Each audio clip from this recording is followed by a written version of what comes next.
A lot of people ask the question when these beasts were finally sent to prison for crimes that they committed 2 decades ago. Why on earth did it take so long? And why on earth is there still a call going out there for more of these gangs to be prosecuted? Because you've said to me before, it's still happening. Well, good morning, Mike. It's definitely still happening.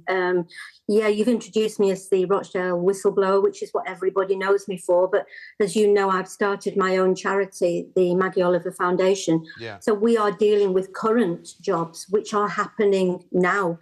You know, what I'm talking about, and I'm talking from the perspective of the present.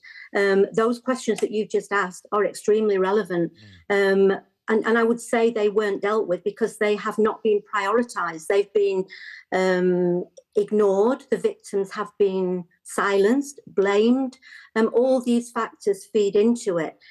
What I would say, though, Mike, to make it directly relevant to this case, the sentencing hearings this week for these 5 paedophiles, this trial is, I understand, the first of 5.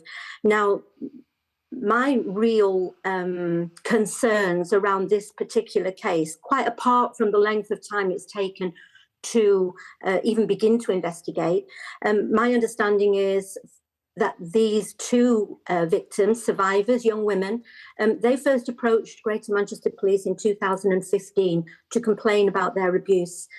It has taken 8 years for this trial to reach the courts. There are still another 4 separate trials to be held involving these same 2 young women. Can you imagine that for 8 years, every single day, these women wake up wondering, is there going to be a prosecution? What is going to happen? That they are held in limbo, unable to move forward with their lives. And I know from my work, I consider myself an expert now. I didn't when I began this process. I was extremely naive. But, you know, when I hear chief superintendents and all the, you know, the PR media machine wheel out after conviction and say they commend the bravery of these victims, what I would be saying to those senior officers is, you know, commend those victims and value them and treat them humanely at the beginning of the process. Put the resources in, prioritise these investigations so they don't take 8 years. That, you know, they go from allegations to prosecution within a much quicker period of time. Within those 8 years, these women have been prevented from getting therapy, from getting help. Their whole lives are in limbo. They still are, because they've got another 4 trials where they are going to be hauled over the coals and destroyed by a whole collection of defence barristers whose only purpose is to undermine their credibility, to make them feel horrific. That is where we need a lot of changes. We need victims to be at the centre of these cases, Mike. We need the police to treat them as a priority and put effective resources into making sure that they progress quickly and effectively.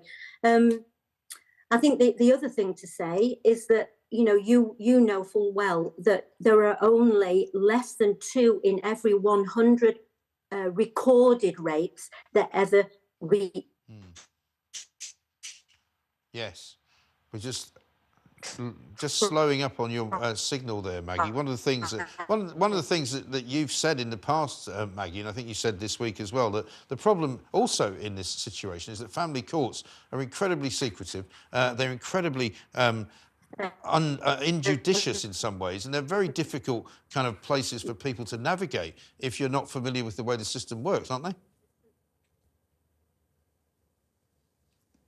They are. I mean, they are secret. You know, you're not allowed. You know, you're not allowed to report even on what happens in the family courts.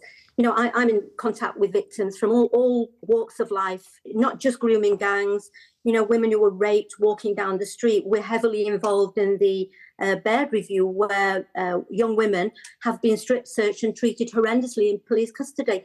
Family courts. You know, that they are just secretive. The case that I commented on this week was a rare exception where a case was allowed to be reported on, and the findings of the first judge in the first trial were made public, and there was a second, not a trial, a second family court hearing where the first case was overturned.